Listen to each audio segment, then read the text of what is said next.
my beloved Boss Mike Cervera.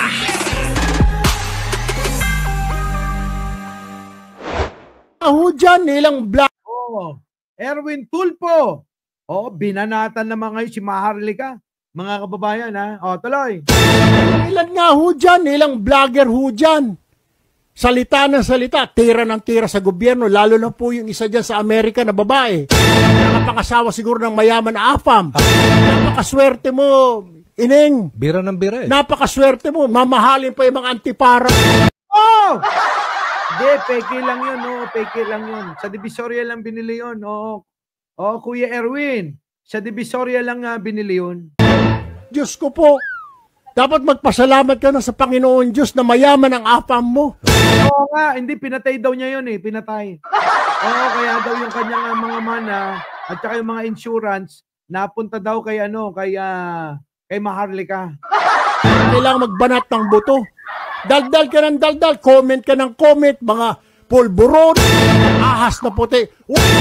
Come home. Tama. Oo nga, umuwi ka rito. Daldal ka ng daldal eh, umuwi ka rito. Why don't you come home and help this country? Tama. Paano? Sinisira nga niyan eh. Paano tutulungan ng country na to? Talagang may malasakit ka sa bayan mo, umuwi ka rito, ibentanan mo na galing ka mahihirap dito. Kasi nagko-complain ka eh. Yung pagpasya. Hindi ko po ipaubaya sa iyo. Oh, yan yung kanyang mga pahayag, mga kababayan ha. Oh, ito pa. Dyan, nilang vlogger dyan. Salita ng salita, tira ng tira sa gobyerno, lalo na po yung isa dyan sa Amerika na babae. Nakapangasawa siguro ng mayaman na AFAM. Napakaswerte mo, Ining. Bira ng bira eh. Napakaswerte mo, mamahalin pa yung mga antipara. Diyos ko po, dapat magpasalamat ka na sa Panginoon Diyos na mayaman ang AFAM mo. Oo nga! Kaya nga eh, sige tuloy. Kailangan magbanat ng buto. Daldal ka ng daldal, comment ka ng comment, mga pulburon, ahas na puti. Welcome home. Tama. Welcome home! Umuwi ka rito. Why don't you come home and help this country? Tama. Kung talagang may malasakit ka sa bayan mo, umuwi ka rito, ibenta mo or i-donate mo yung kayamanan mo na galing sa AFAM mo na Amerikano, ibigay mo sa mga mahihirap dito. Kasi nagko-complain ka eh. Oo nga! Diba? Bakit hindi ka umuwi dito? And then you do the fight, you do the battle. Oo Hindi nga! niya magawa yan. Takot yan sa Pilipinas pag gumawa na kung ano-ano. Kasi comment siya ng comment. Or ma'am, sa Amerika siya. baka po pwede ma'am sa 2020, ikaw kaya tumakbo ng pagkapangulo. You run as President po of the Republic. Okay. Oo nga! Pagka yan, no, tumakbong presidente. So, supportahan nyo ba? O, tuloy. Or yung isa yung or connect. Gusto nyo tumakbo kay senador or congressman. Kayo mag-speaker. No, panay ang banat nyo kay speaker. Kayo kaya mag-speaker. Baka hindi nyo alam kung ano trabaho ni speaker. Ha? Kawawa naman si speaker. Ay, sa totoo lang mga kababayan. Naku, ang daming sakripisyo ni speaker. Lahat sa tagasalaw eh. Lahat binabanatan eh. Si speaker eh. Ha?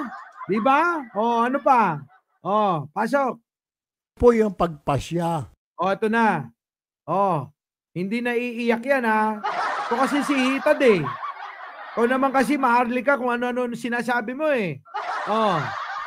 Hindi ko po ipaubaya sa ilang vlogger. Hindi ko po ipaubaya sa mga bayarang basher, mga troll. Alam niyang bayaran kayo. Alam nila na bayaran kayo. Tapos bibintang nyo sa amin. Desisyon kung kailangan ba magsilbi na isang senador na galing po sa pagtitienti. Yan. Ano ba problema nyo sa pagtitienti? Parang hindi nyo, maraming gumagawa niya mga kababayan eh. Di ba? Na mga nag-TNT eh. Pinagagawa nila dahil sa hirap ng buhay eh. Dahil nakikita nila doon sa Amerika noon, na sa Amerika lang, ang malaki ang posibilidad na matupad ang mga pangarap.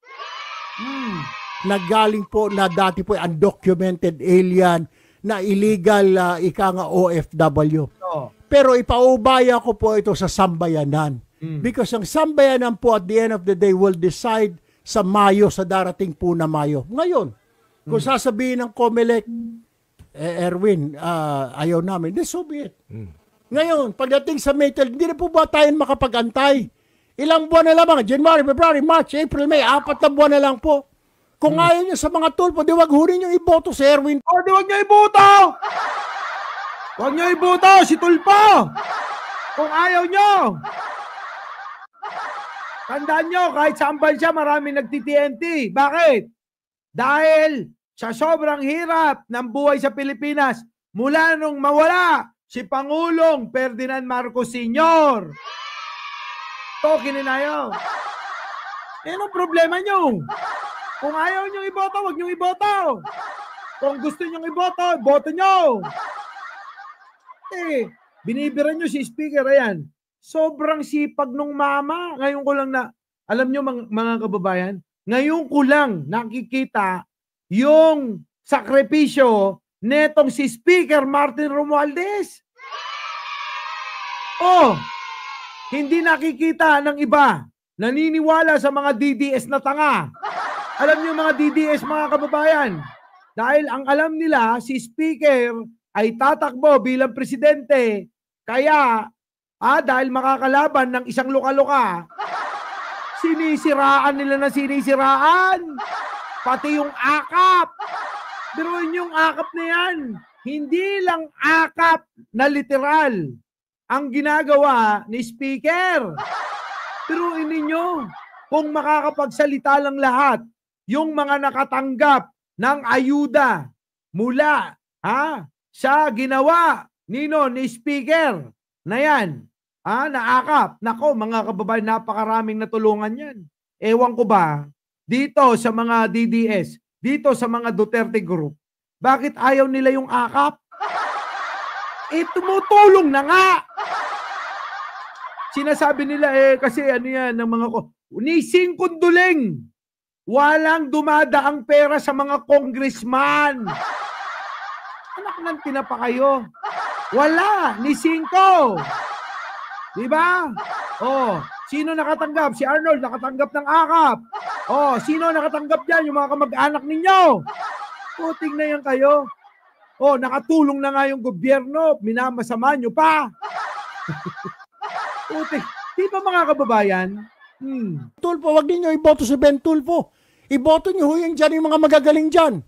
Yung mga veterano na dyan. Yung mga galing sa Congress ngayon, magsisenador. Yung mga matatanda na dyan. Banat ng banat, wala nang ginawa kundi tumira. Pero pagkatapos pa ng eleksyon, do you hear them? Hindi. Wala! Ito lang mga kababayan. Ang daming pinangako sa atin ni Digong noon. Ni Digong.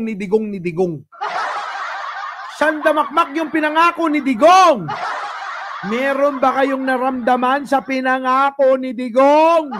Meron ba? Meron bang natupad sa pinangako ni Digong? Putik na yan eh. Nililin lang kayo ni Digong eh. Nakakatulong ba? Huwag na ho tayo maglokohan. Oo nga.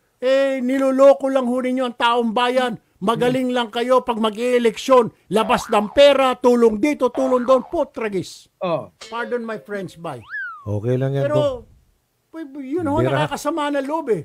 Samantala ho kami, trabaho ng trabaho, at marami din naman dyan mga mambabatas. Matapos ang eleksyon, tulong ng tulong. Hindi lang ho napapublicize. Pero yung ilan dyan, banat ng banat. Anak ng baka. Tapos ito mga vlogger. Sino anak ng baka? Bakit hindi ninyo banatan yung ilan dyan na mga corrupt talaga na hindi nila alam kung saan nila dinala yung budget nila? Bakit hindi po yun ang tanongin ho ninyo? Oo nga, bakit di nyo tanongin si Sara? Si Sara. Hanggang ngayon, hindi pa niya sinasagot kung saan niya dinala yung mga kwarta. Diba, Panay from DC, thank you naman. Ibian Bell, thank you. Oo. Diba? Bakit hindi nyo tanongin si Sara? Alam nyo mga kababayan, sa totoo lang kuya ko to eh. Pero pag nagsuot ako ng salamin, Mas kamukha ko si si Ben Tulfo eh. Di ba mga kababayan? Si Sara ang dapat na tanungin. Saan dinala? Ang problema kasi mga kababayan, etong mga DDS, yung nangungurakot ng pera, mas malaki ang korupsyon, na hindi malaman kung saan dinala ang kwarta. Biruin nyo, hindi nila tinatanong, hindi nila inuusisa. Pero, mga kababayan, yung mga gumagawa ng mga mabuti para makatulong sa ating mga kababayan, yun ang binabanatan nila. Ganon, mga kababayan eh. Baliktad ang mga utak ng mga grupo ng nasa kadiliman eh. Bakit ho ako? Sasabihin nyo ngayon, walang kredibilidad? Marami ho dyan na walang kredibilidad. Ako sinabi mo. Pag sinabi nyo walang kredibilidad, wala na ho. Wag na ho tayo magboto ng senador, wag na tayo magboto ng congressman, wag na ho tayo magboto. Dahil kung kredibilidad man lang, marami nga ko lang dyan na tumatakbo, may kasong kriminal. Kita nyo? Ang daming ganyan, Bilay Vlog, thank you naman, Sisi Sasis. Ace Valenzuela, di ba? Angel Fernandez, napakarami naman talaga eh. Ang daming kaso eh. Ang dami. Sus Mariose. Nagdakaw talaga na pera eh. Hindi lang nagnakaw, yung iba nga nanggasa pa eh. Di ba? Yung kilala ko, pastor pa nga eh. Tumatakbo pang senador eh. Kahit yumot-yut ng mga minor de edad eh. Biruin nyo, mga kababayan, ang daming kaso. Bakit hindi nyo tirahin kayo mga DDS? Bagkos kinakampihan nyo. Sige nga. Tama mali. Bakit? Hindi ba kayo nagtataka itong mga DDS? Yung nanggahasa ng minor de edad, yung ang dami-daming kaso, mga kababayan, kinakampihan eh. Makiliti, Rain, Maxi, Ding Pascual. Kinakampihan nila eh. Tapos ito, ano ngayon kung nag-TNT? Ano problema nyo? Ang dami nating mga kababayan dahil sa sobrang hirap ng buhay dito sa Pilipinas. Anong mga panahon na yan nawala si Pangulong Ferdinand Marcos Sr. na lolo ko? Diba? Kung hindi nyo sana pinatanggal, di sana tayo yung umaangkat ng mga OFW. Di sana ang katulong natin ngayon dito, mga incheck. Paliliguan nyo lang, mabango na yan eh. Bigyan nyo ng deodorant, mabungo na kilikili niyan eh. Di sana tayo yung may mga katulong sa bahay na foreigner. Hindi tayo yung mga nagpupunta sa ibang bansa para nagkakatulong, para nag-aalaga at nagpupunas ng mga puwet. Di ba? Nag-aalaga ng mga anak na hindi naman nila anak. Ganon. Kasalanan nyo. Ano ngayon problema nyo? Kung si Erwin Tulfo, huwag nyo iboto kung ayaw nyo. Ganun lang kasimple yan. Di ba mga kababayan? Illegal, totoo yan, illegal ang TNT. Kaya nga sinasabi ko sa inyo, kung ang tingin nyo may mali si Erwin Tulfo, huwag nyong iboto. Ganun lang.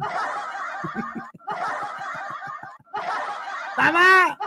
Tama ba, Tato? Ayaw mo kay Erwin Tulfo, huwag nyo iboto! Ang punto ko rito, mga kababayan, eto yan. Etong mga DDS, binabanatan. Sino? Si Erwin Tulfo. Bakit si Kibuloy ayaw nyong banatan? Diba? Si Kibuloy, ang dami-daming kaso. Anong kaso? Yumut-yut ng maraming mga minor de edad. Banatan nyo. Hindi lang yung pinipili nyo porque malapit kay kay speaker, ganon. Dahil malapit siya kay speaker. O kaya Di ba? Di ba, Tato? Malapit kay speaker, kaya banatan natin yan. Ganon? Anak ng tipaklong naman na anak ng baka, sabi nyo. Namimili lang kayo eh. Paano kayo pagkakatiwalaan ng taong bayan yan?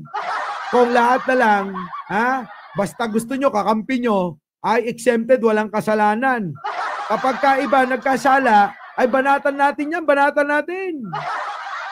Oh, tama mali. Oh, ulitin ko. Hindi ako makatulpo. Kaya nga sinasabi ko sa inyo, kung gusto nyong iboto, iboto nyo. Kung ayaw nyo, wag nyo. Pero, ulitin ko lang. Ang punto ko, itong mga DDS, bakit si Tulpo, si Erwin Tulpo lang ang binabanatan nyo? Eh bakit yung may mga tumatakbong maraming kaso? Kinakampihan nyo. Yun lang. Our beloved Boss Mike